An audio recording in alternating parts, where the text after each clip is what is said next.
And now for an amazing true story from the book of Luke.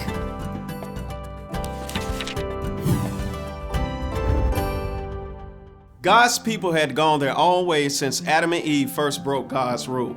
Time and time again, they tried to fix their own problems instead of turning to God. But even then, God had a plan to rescue his people. At the right time, he sent his very own son, Jesus, to show them the way. Love the Lord your God with all your heart and soul and mind, and love your neighbor as yourself. Though Jesus lived like us with struggles and temptations, he never sinned.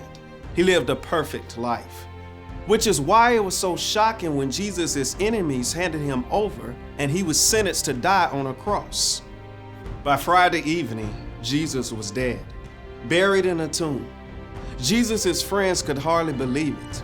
The man they walked with and talked with for 3 years, the man who did amazing miracles, the man who promised to save them, was gone, just like that. These men and women had built their lives on the things Jesus said. But since he was dead now, did any of God's promises even matter? It was all that Jesus' followers could think about. 2 of them, Cleopas and a friend we'll call Bart, tried to fit the pieces together as they walked from Jerusalem to a village called Emmaus.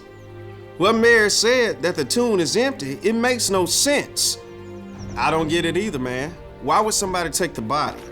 Someone's coming up behind us. As Cleopas and Bart were walking along the road, a stranger fell into step beside them. Hello. Hi. Do we know you? What are you talking about? Cleopas and Bart exchanged glances. You're a visitor, right? Otherwise, you know what's happened in town. What's happened? There was a prophet named Jesus from Nazareth. God's power was with him in a big way. Real big. Like stopping a storm with the sound of his voice big. But our priests and rulers didn't like him. They sentenced him to die and nailed him to a cross. We just knew he was going to be the one to save us, but I guess we were wrong. This all happened 3 days ago. Then this morning, some of the ladies went to the tomb. And what do they find? Nobody.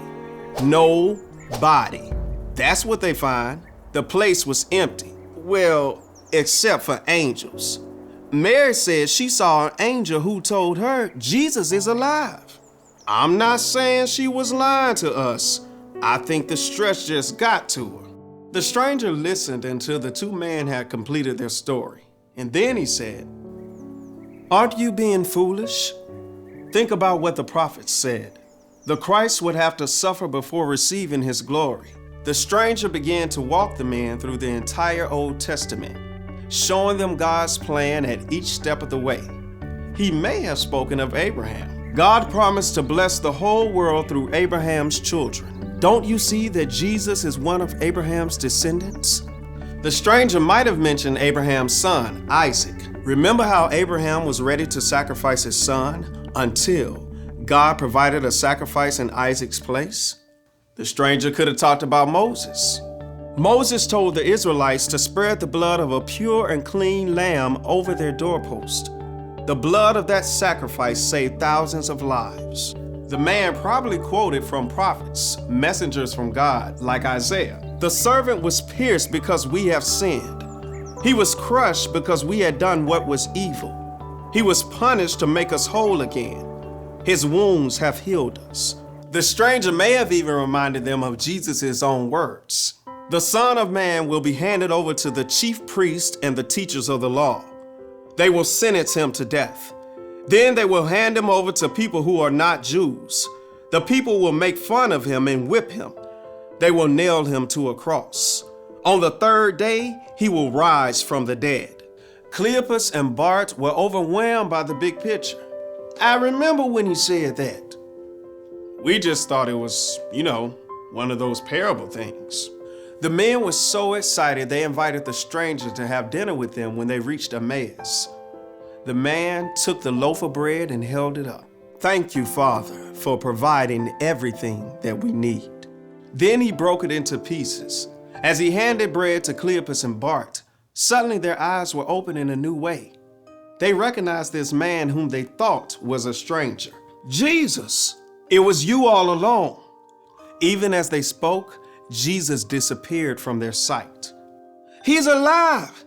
He's really, truly alive. It's just like the scriptures say. God had a plan the whole time. We have to let everyone know right away. So the two men returned to Jerusalem that very night and gave Jesus' friends the news. The Lord is risen. It's the truth.